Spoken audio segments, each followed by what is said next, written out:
ఎదిరిస్తప్పుడు ఇట్లా నేను ఎంత ఎదిరిస్తున్నాగా ఇట్లా 3 మాటలు ఎదిరించి అగ్గి పుల్లలు ఉంటాయి కదా మీ కాడ అగ్గి పుల్లలు 10 తుడుచుకోండి, 10 గాని 15 గాని 20 గాని మందు చూసుకొని ఒక్క చుక్క నీళ్ళు వేసి గంధకం చేయండి.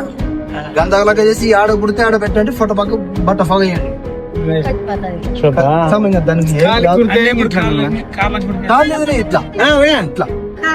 ఇట్లా పట్టది ఎదిరించేది బాగా 3 మాటలు. ఆడనే ఉంటాయి అగ్గి పుల్లలు. ఇంకా అది కూడా లేదు ఉత్తిరా అని చెప్పి కాడ ఉంటే పెరిగేది బాగా ఇంత పొడం వస్తుంది.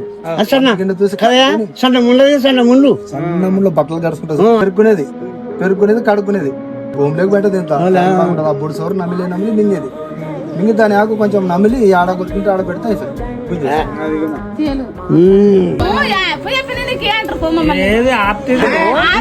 ఇప్పుడు ఎవరికో ఒక పాము కొరికేదే పాము కొరికేదా అంటావు. నువ్వు అప్పుడు ఏం చేయాలా? తమలపాకులు ఉంటాయి కదా, మన తమలపాకులు కాడ ఉంటాయి తమలపాకులు ఉంటాయి కదా, అదేం చెట్టం కాదు. అది తమలపాకు తీసుకున్నా తుంటలు చేయాలా.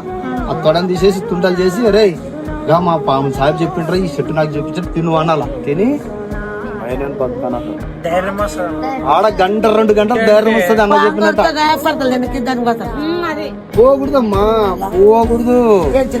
ఇప్పుడు మిసలేని పాము కొరికిందంటే మీరు యాడికన్నా పోవచ్చు, ఏ ఊరికన్నా పోవచ్చు, మంత్రం కాడికి పోవచ్చు, నాటువైద్యం కాడికి పోవచ్చు.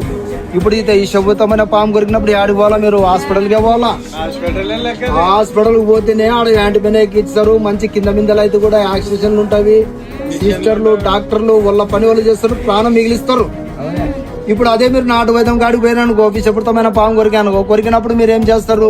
ఆ మంచి నాటు వైద్యం వేస్తాడు, ధైర్యం చెప్పి పంపిస్తాడు. లేదంటే ఆడే కోమలో పడిపోతాడు. కోమ పడిపోయిన ఆయన ఏం చేస్తాడు? హాస్పిటల్ పడి ఫస్ట్ అంటాడు. అదే మాట అనేది. అదే పోవడం ఫస్టే పోతే ప్రాణం మిగులుతుంది కదా, అది అన్నమాట. అదే లేదా అట్ట అనమాట. ఇప్పుడు మన కాడ ఇస్తే మన కాడ పెట్టుకోకూడదు. అది 10 మందికి ఉపయోగపడాలి.